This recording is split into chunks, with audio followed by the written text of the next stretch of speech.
This is Chapter 4, Section 7 in the reading of A Course in Miracles. Section 7, Creation and Communication. It is clear that while the content of any particular ego illusion does not matter, its correction is more helpful in a specific context. Ego illusions are quite specific, although the mind is naturally abstract. Part of the mind becomes concrete, however, when it splits.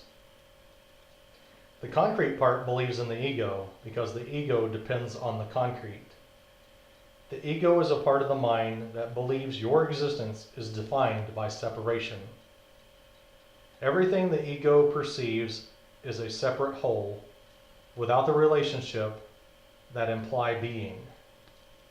The ego is thus against communication, except insofar as it is utilized to establish separateness rather than to abolish it.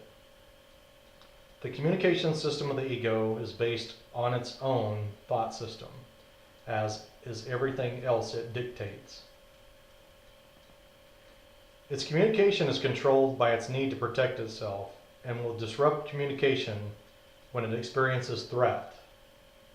This disruption is a reaction to specific person or persons. The specificity of the ego's thinking, then, results in spurious generalization, which is really not abstract at all.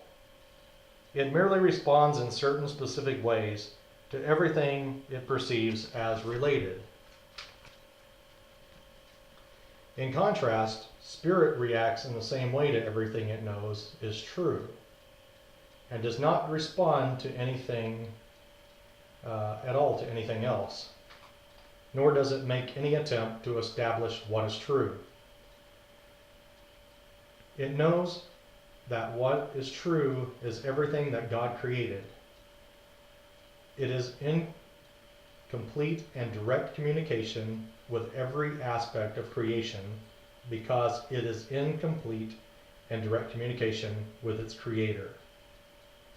This communication is the will of God. The creation and communication are synonymous.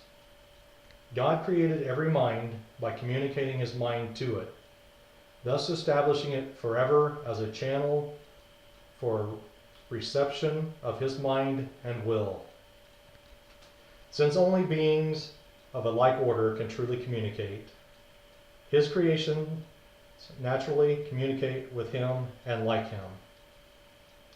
This communication is perfectly abstract, since its quality is universal in application and not subject to any judgment, any exception, or any alteration. God created you by this and for this. The mind can distort its function, but it cannot endow itself with functions it was not given. That is why the mind cannot totally lose the ability to communicate, even though it may refuse to utilize it on behalf of being. Existence as well as being rest on communication. Existence, however, is specific in how, what, and with whom communication is judged to be worth undertaking. Being is completely without these distinctions. It is a state in which the mind is in communication with everything that is real. To whatever extent you permit this state to be curtailed, you are limiting your sense of your own reality, which becomes total only by recognizing all reality in the glorious context of its relationship to you. This is your reality. Do not desecrate it or recoil from it. It is your real home, your real temple, and your real self. God, who encompasses all being, created beings who have everything individually, but who want to share it to increase their joy. Nothing real can be increased except by sharing. That is why God created you.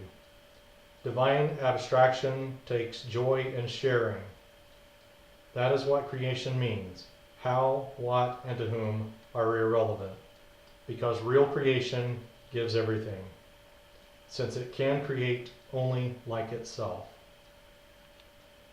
Remember that in the kingdom there is no difference between having and being, as there is in existence. In the state of being, the mind gives everything always.